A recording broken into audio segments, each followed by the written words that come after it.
ಧಾರವಾಡ ಜಿಲ್ಲಾ ಪಂಚಾಯತ್ನ ಮಾಜಿ ಸದಸ್ಯ ಯೋಗೇಶ್ ಗೌಡ ಕೊಲೆ ಪ್ರಕರಣದಲ್ಲಿ ವಿನಯ್ ಕುಲಕರ್ಣಿಗೆ ಒಂದು ಜೀವಾವಧಿ ಶಿಕ್ಷೆ ಆಗಿತ್ತು. ಈ ಒಂದು ಜೀವಾವಧಿ ಶಿಕ್ಷೆಯನ್ನು ಜನಪ್ರತಿನಿಧಿಗಳ ವಿಶೇಷ ನ್ಯಾಯಾಲಯದ ಒಂದು ತೀರ್ಪನ್ನು ಪ್ರಕಟಿಸಿ ವಿನಯ್ ಕುಲಕರ್ಣಿ ಅವರೇನು ಹೈಕೋರ್ಟ್ ನ ಮೊರೆ ಹೋಗಿದ್ರು. ಇವತ್ತು ಹೈಕೋರ್ಟ್ ಏನೊಂದು ಶಾಸಕ ಸ್ಥಾನಕ್ಕೆ ತಡೆಯಾಜ್ಞೆ ಜೊತೆಗೆ ಜಾಮೀನನ್ನು ಕೂಡ ನೀಡಿರ್ತಕ್ಕಂಥದ್ದು. ಈ ಒಂದು ಪ್ರಕರಣದಲ್ಲಿ ನಿರಂತರವಾಗಿ ಹೋರಾಟ ಮಾಡಿರ್ತಕ್ಕಂಥ ಹೋರಾಟಗಾರ ಬಸವರಾಜ್ ಕೊರವರು ನನ್ನ ಜೊತೆಗಿದ್ದಾರೆ. ಅವರೇ ನಾನು ಮಾತನಾಡ್ತಾ ಹೋಗ್ತೀನಿ. ಸರ್, ಈಗ ಯೋಗೇಶ್ ಗೌಡ ಕೊಲೆ ಪ್ರಕರಣವನ್ನು ಬಹಳ ಗಂಭೀರವಾಗಿ ತೆಗೆದುಕೊಂಡು ಒಂದು ಹೋರಾಟವನ್ನ ಮಾಡಿದ್ರಿ. ಈ ಒಂದು ಪ್ರಕರಣದಲ್ಲಿ ಶಾಸಕ ವಿನಯ್ ಕುಲಕರ್ಣಿ ಅವರಿಗೆ ಒಂದು ತಡೆಯಾಜ್ಞೆ ಜೊತೆಗೆ ಜಾಮೀನು ಸಿಕ್ಕಿದೆ. ಸರ್, ಏನ್ ಹೇಳ್ತೀವಿ? ಹೋರಾಟ ಇಲ್ಲಿಗೆ ಮುಗ್ದಿಲ್ಲ. ನಮ್ಮ ಪರವಾಗಿ ಅಂದ್ರೆ ವಿನಯ್ ಕುಲಕರ್ಣಿ ಅವರಿಗೆ ಶಿಕ್ಷೆ ಆದಂತ ಆದೇಶ ಬಂದಾಗ್ಲೂ ಕೂಡ ನಾನು ಹೇಳಿದ್ದೆ, ಇದು ಒಂದು ಹಂತದ ಹೋರಾಟ ಮುಕ್ತಾಯ ಆಯ್ತು, ಇನ್ನೊಂದು ಹಂತದ ಹೋರಾಟ ಹೈಕೋರ್ಟ್ ಹಾಗೂ ಸುಪ್ರೀಂ ಕೋರ್ಟ್ಗಳಲ್ಲಿ ನಡೆಯುತ್ತೆ ಅಂತೇಳಿ ಅವಾಗಲೇ ಹೇಳಿದ್ದೆ. ಆ ಪ್ರಕಾರ ಈಗ ಇದು ವಿನಯ್ ಕುಲಕರ್ಣಿ ಅವರ ಪರವಾಗಿ ಅಥವಾ ಅದರಲ್ಲಿ ಕೆಲ ಏನು ಆರೋಪಿತರಿದ್ರು, ಅಪರಾಧಿಗಳಿದ್ರು, ಅವರ ಪರವಾಗಿ ಇವತ್ತು 4 ಜನಕ್ಕೇನು ಸ್ಟೇ ಸಿಕ್ಕಿದೆ ಅಂತ ಹೇಳಿ ನಾನು ನಿಮ್ಮಿಂದನೇ ತಿಳಿದುಪಟ್ಟಿದ್ದು. ನಾನು ನೋಡಿಲ್ಲ ಇನ್ನು. ಸೊ ಅದನ್ನ ಪ್ರಶ್ನಿಸಿ ನಾವೀಗ ಆದೇಶದ ಪ್ರತಿ ಕೈಗೆ ಸಿಕ್ಕ ಮೇಲೆ, ಸರ್ಟಿಫೈಡ್ ಕಾಪಿ ಸಿಕ್ಕ ಮೇಲೆ ಅದನ್ನ ಪ್ರಶ್ನಿಸಿ ನಾವು ಸುಪ್ರೀಂ ಕೋರ್ಟ್ ಮೊರೆ ಹೋಗ್ತೀವಿ.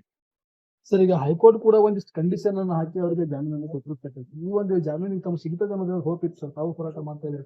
ಜಾಮೀನು ನೋಡ್ರಿ, ಅದು ಸಾಮಾನ್ಯ ಪ್ರಕ್ರಿಯೆ.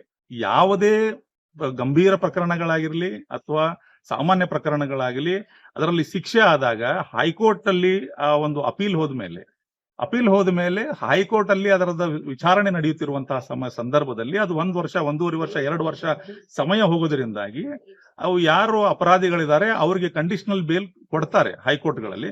ಆದ್ರೆ ಯೂಶುವಲಿ ಡಬಲ್ ಸೆಂಟೆನ್ಸ್ ಆದಂತಹ ಪ್ರಕರಣಗಳಲ್ಲಿ ಕೊಡೋದಿಲ್ಲ.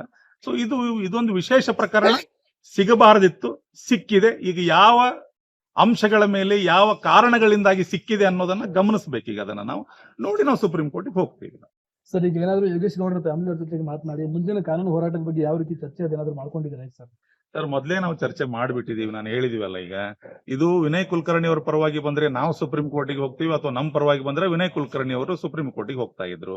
ಈಗ ಅವ್ರ ಪರವಾಗಿ ಬಂದಿದೆ, ಸ್ಟೇ ಸಿಕ್ಕಿದೆ. ಪರವಾಗಿ ಅಂದ್ರೆ ಸಂಪೂರ್ಣ ಕೇಸ್ ಏನು ಮುಗ್ದಿಲ್ಲ, ಅದು ಸ್ಟೇ ಎನಿ ಟೈಮ್ ವೆಕೇಟ್ ಆಗ್ಬೋದು, ಕೋರ್ಟ್ ಅಲ್ಲಿ ಅದ್ರದ್ದು ವಿಚಾರಣೆ ನಡೆಯುತ್ತೆ. ಈಗ ಅದು ಸ್ಟೇ ಸಿಕ್ಕಿದೆ. ಸೊ ನಾವು ಅದನ್ನ ಪ್ರಶ್ನಿಸಿ ನಾವು ಸುಪ್ರೀಂ ಕೋರ್ಟ್ ಮೊರೆ ಹೋಗ್ತೀವಿ.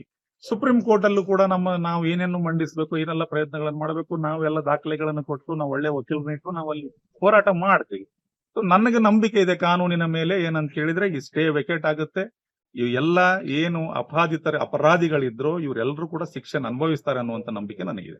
ಸರ್, ಈಗ ಧಾರವಾಡ ಜಿಲ್ಲಾ ಪ್ರವೇಶ ಕೂಡ ನಿಷೇಧ ಇತ್ತು. ಈ ಒಂದು ಜಾಮೀನು ಮೇಲೆ ಧಾರವಾಡ ಜಿಲ್ಲೆ ಪ್ರವೇಶ ಆಗ್ಬೋದಾಯ್ತು?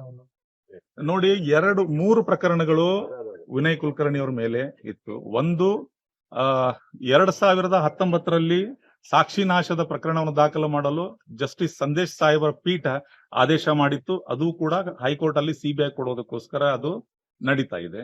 ಇನ್ನೊಂದು, ಈ ಪ್ರಕರಣದಲ್ಲಿ ಸಾಕ್ಷಿ ನಾಶ ಮಾಡಿರುವ ಬಗ್ಗೆ ಎಲ್ಲಾ ದಾಖಲಾತಿಗಳನ್ನ ಹಚ್ಚಿ ಒಂದು 195 ಸಾಕ್ಷಿ ನಾಶದ ಪ್ರಕರಣ ಜನಪ್ರತಿನಿಧಿಗಳ ನ್ಯಾಯಾಲಯ ಬೆಂಗಳೂರಲ್ಲಿ ಕೂಡ ನಡೀತಾ ಇದೆ.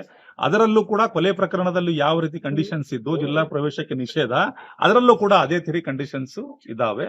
ಸೊ ಈಗ ಆ ಕಂಡೀಷನ್ಸ್ ಗಳನ್ನ ಏನಾದ್ರೂ ಕೋರ್ಟ್ ರಿಲ್ಯಾಕ್ಸ್ ಮಾಡಿ ಜಿಲ್ಲಾ ಪ್ರವೇಶಕ್ಕೆ ಆದೇಶ ಮಾಡಿದೆಯೋ ಏನೋ ನೋಡ್ಬೇಕು. ಅದನ್ನ ನೋಡಿದ್ಮೇಲೆ ನಿಮ್ಗೆ ನಾನು ಹೇಳ್ತೀನಿ. ನನಗೆ ಅನಿಸುತ್ತೆ ಜಿಲ್ಲಾ ಪ್ರವೇಶಕ್ಕೆ ಅವ್ರಿಗೆ ಅವಕಾಶ ಇಲ್ಲ. ಯಾಕಂತ ಕೇಳಿದ್ರೆ 195 ಪ್ರಕರಣ ಸಾಕ್ಷಿನಾಶದ ಪ್ರಕರಣ ಬಾಕಿ ಇರುವುದರಿಂದಾಗಿ ಜಿಲ್ಲಾ ಇದಕ್ಕೆ ಪ್ರವೇಶಕ್ಕೆ ಅವಕಾಶ ಇರೋದಿಲ್ಲ ಅಂತ ನನ್ಗೆ ಅನ್ಸುತ್ತೆ. ಕೋರ್ಟ್ ಏನಾದ್ರೂ ಅನುಮತಿ ಕೊಟ್ಟಿದ್ರೆ ಅದನ್ನ ನಾವು ಏನ್ ಮಾಡಕ್ಕಾಗೋಲ್ಲ, ನೀವು ಏನ್ ಮಾಡಕ್ಕಾಗೋದಿಲ್ಲ. ಇದೊಂದು ಹೋರಾಟ ಮಾಡ್ತೀವಿ. ಯಾವಾಗಲೂ ಶಕ್ತಿಯುತರ ಮತ್ತು ಅಧಿಕಾರವಂತರ ವಿರುದ್ಧ ಹೋರಾಟ ಮಾಡುವಾಗ ಇದು ಒಂದ್ಸರಿ ಹಿಂಗೆ ಒಂದ್ಸರಿ ಹಂಗೆ ಇದೆಲ್ಲ ನಡೆದೇ ನಡೆಯುತ್ತೆ. ಫೈನಲಿ ಗೆಲ್ಲೋದು ನ್ಯಾಯನೇ. ಇದು ಒಂದು ಗಮನಕ್ಕಿರಲಿ. ಈ ವಿಷಯದಲ್ಲಿ, ಈ ಒಂದು ಪ್ರಕರಣದಲ್ಲಿ ಯೋಗೇಶ್ ಗೌಡರ ಕುಟುಂಬಕ್ಕೆ ನ್ಯಾಯ ಸಿಕ್ಕೇ ಸಿಗುತ್ತೆ. ಸುಪ್ರೀಂ ಕೋರ್ಟ್ ಅಲ್ಲೂ ಕೂಡ ನಾವು ಈ ಪ್ರಕರಣವನ್ನ ಗೆಲ್ತೀವಿ ಅನ್ನುವಂತ ಭರವಸೆ ಇದೆ. ನ್ಯಾಯಾಂಗ ವ್ಯವಸ್ಥೆ ಮೇಲೆ ಭರವಸೆ ಇದ್ದಿದ್ರಿಂದಲೇ ಕಳೆದ 10 ವರ್ಷದಿಂದ ಹೋರಾಟವನ್ನು ಮಾಡ್ತಾ ಇದ್ದೀವಿ. ಇದು ಏನು ಹೋರಾಟಗಾರ ಬಸವರಾಜ್ ಕೊರವರು ಕೂಡ ಹೇಳ್ತಾ ಇರತಕ್ಕಂಥದ್ದು, ಇವತ್ತು ಹೈಕೋರ್ಟ್ ಪೀಠದ ಒಂದು ಆದೇಶವನ್ನ ಪ್ರಶ್ನಿಸಿ ಸುಪ್ರೀಂ ಕೋರ್ಟ್ ಮೊರೆ ಹೋಗುವುದಾಗಿ ಹೇಳ್ತಾ ಇರತಕ್ಕಂಥದ್ದು. ನಾಗರಾಜ್ ಮುಗ್ದುಮ್, ರಿಪಬ್ಲಿಕ್ ಕನ್ನಡ, ಧಾರವಾಡ.